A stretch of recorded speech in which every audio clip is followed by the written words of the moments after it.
Como parte da cobertura das eleições municipais, hoje vamos ouvir mais um candidato à Prefeitura de Ribeirão Preto. Estamos aqui no estúdio com Antônio Alberto Machado, que se apresenta nas urnas como Machado. Ele nasceu em Bebedouro, se mudou para Ribeirão Preto na década de 70. Tem 62 anos, é casado e pai de 3 filhos. Machado é advogado, professor de Direito da Unesp em Franca. Atuou também como promotor de Justiça da Habitação, Urbanismo e Cidadania em Ribeirão Preto e foi membro da Comissão de Altos Estudos para a Reforma do Judiciário no Ministério da Justiça, no governo da ex-presidente Dilma Rousseff. É a primeira vez que concorre ao cargo de prefeito. Machado disputa a vaga pelo PT e tem como vice a professora Elza Rossi, também do PT. Boa noite, candidato. Seja bem-vindo. Boa noite, Flávia. Boa noite, Chico. Boa noite aos telespectadores da Record. Um prazer estar aqui. Obrigado pela presença, candidato. Obrigado. Bom, eu tenho visto aí que o ex-presidente Lula tem participado da sua campanha, da sua propaganda de rádio e televisão, né? E, logicamente, o senhor já deve ter ouvido essa pergunta, esse questionamento, né, do ex-presidente que foi condenado em 2 processos, foi preso, né? Já devem ter lhe perguntado, o senhor como promotor de justiça, como encara esse apoio do ex-presidente Lula, que tem essa situação aí criminal e judicial. Olha, eu encaro com muita naturalidade e até como uma homenagem, né, à nossa candidatura, porque eu considero o presidente Lula um dos, se não o melhor presidente da República que este país já teve.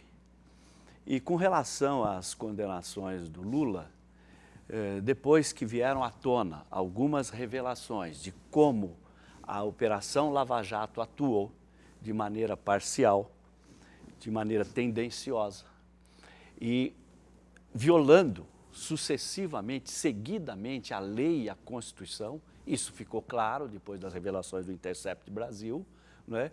Nós nos sentimos ainda mais estimulados com a possibilidade de lutarmos ao lado do presidente que foi perseguido pela Operação Lava Jato, que tanto do ponto de vista institucional quanto do ponto de vista econômico foi um desastre para o país. Agora, eu queria lembrar, é sempre bom lembrar isso, é importante lembrar isso, ninguém pode esquecer isso.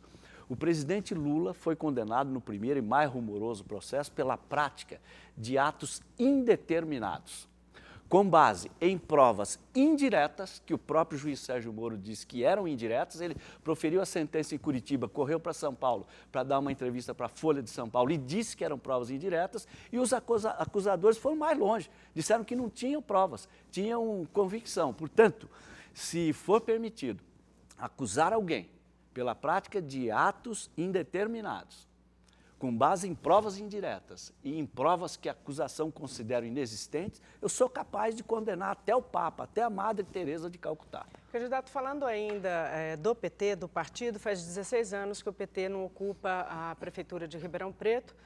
Quando isso aconteceu foi com o Palocci, de 93 a 96, de 2001 a 2002, quando ele saiu então para participar da campanha e depois do governo do ex-presidente Lula. A gente tem Lula condenado, o senhor já deu as suas argumentações, suas justificativas, a gente tem também Palocci condenado. Eu lhe pergunto, como é que o senhor acredita que o seu eleitor pode dar mais um voto de confiança e colocar novamente o PT na Prefeitura de Ribeirão Preto? Olha, com relação à situação jurídica do Palocci, eu não posso dizer nada. Eu, como advogado, promotor que fui, eu aprendi uma coisa. Toda vez que você for opinar sobre a situação jurídica de alguém, antes de fazê-lo, consulte o processo. Isso é fundamental, porque você se lembra, né, até daquela passagem bíblica do rei Salomão, que era um rei conhecido pelo seu senso de justiça. Ele, toda vez que ouvia uma acusação, tapava um ouvido. Quando lhe perguntaram, por que o senhor fica com o ouvido tapado? Ele disse, eu estou reservando esse ouvido para defesa. Então é importante você consultar os dois lados. Eu não posso nem acusar, nem defender o ex-ministro Palocci. O que eu sei é que ele foi um dos melhores prefeitos de Ribeirão Preto, deixou um legado aí na área da educação, da saúde, do transporte, da modernização do transporte, que ninguém superou até hoje. Agora, nós estamos falando de um novo tempo, de um PT que entra numa nova fase. Eu, por exemplo, estou no PT há 3 anos, nunca estive no PT com o prefeito Palocci, ele não está mais no PT, e eu, como filiado, militante, agora candidato do PT, olho para frente, olho para aquilo que nós vamos fazer com este novo tempo, com este novo PT. Bom, candidato, eu estou acompanhando a sua propaganda política. Apareceu nos últimos dias a moeda social Curupira ou Guarani. Como é que vai funcionar essa moeda? De onde vai sair o recurso aí para financiar essa moeda social? Você vai ser consultado, viu, Chico? Se prefere o Curupira ou o Guarani. Ah, não definiu ainda o nome? Não, isso nós vamos fazer uma consulta popular. Certo. Mas será, na história de Ribeirão Preto, escrevam o que eu estou dizendo, o maior programa de transferência de renda de que se tem notícia. Mas como é que vai funcionar, candidato? Tem um valor a ser distribuído a famílias? A gente tem em Ribeirão, por exemplo, cerca de 9.000 famílias que recebem o Bolsa Família, né? Programa do governo federal.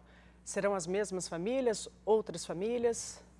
Não, serão os cadastrados, né? Os beneficiados. No Bolsa Família? Não, no nosso programa de moeda social. É um outro cadastro. É um outro cadastro. Nós vamos, inclusive quem não precisa de ajuda, pode se cadastrar também, comprar o cartão social, gastar no comércio de Ribeirão Preto. 3% dessas vendas do comércio de Ribeirão Preto vão para o fundo que nós vamos criar e, portanto, a pessoa que não precisa pode comprar o cartão, ser um investidor, isso fica lá gerando juro, e os 3% do comércio vai direto para o nosso fundo, que será alimentado também com o aporte da prefeitura. Evidente que isso é uma coisa séria e precisa ser feita com critério e com a ajuda, o auxílio dos técnicos, dos economistas. Para saber que quantia poderá ser repassada às famílias. Isso, que quantia poderá ser repassada à família, qual o aporte inicial do fundo, qual o número de famílias, mas nós temos uma estimativa de como começar. É um cartão.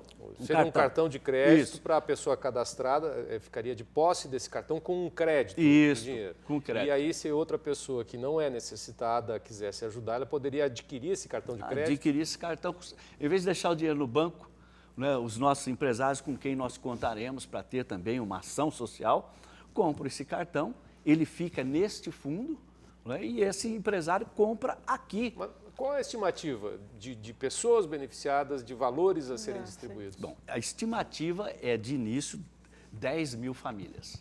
Tá? O valor, o aporte inicial da prefeitura de 1 milhão por mês, ou seja, 24 milhões por ano. Do orçamento? Do orçamento. Então, e aí daria mais ou menos quanto aí para essas 10.000 famílias esse valor? R$200. Por mês? Por mês. Uhum. E esse programa é uma promessa que o senhor garante aqui que vai sair do papel. Olha, esse programa, ele está na lei.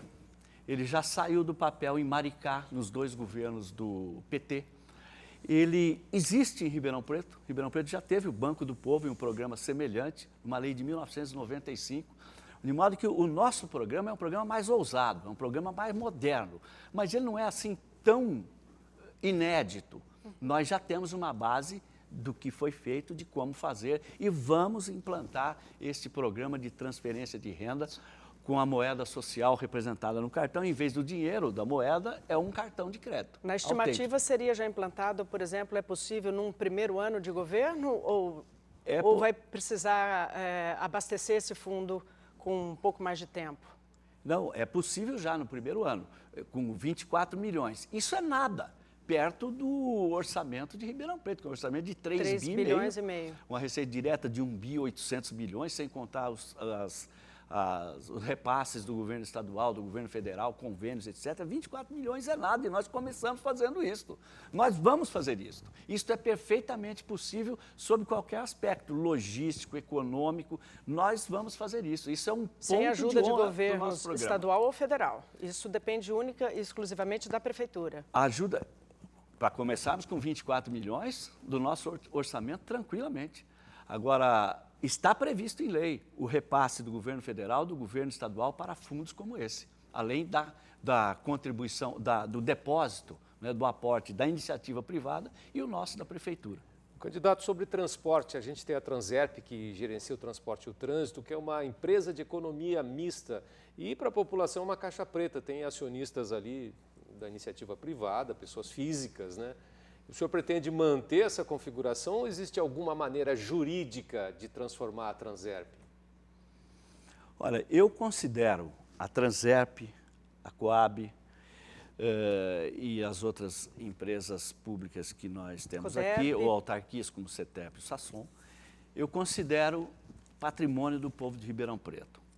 A primeira coisa que eu faria é conhecer, fazer uma auditoria, conhecer os números por dentro dessas empresas. Agora, o que eu acho que é urgente com relação ao transporte público é uma revisão do modelo de concessão. Isto é inadiável. É um contrato que termina em 2032, né? Isto, mas a revisão do modelo de concessão nós podemos fazer já. Tá? Podemos. E esta revisão implica mudar o modelo. Não é? Acho que o seu tempo acabou. Obrigada, candidato. Obrigado Obrigada pela sua presença. participação.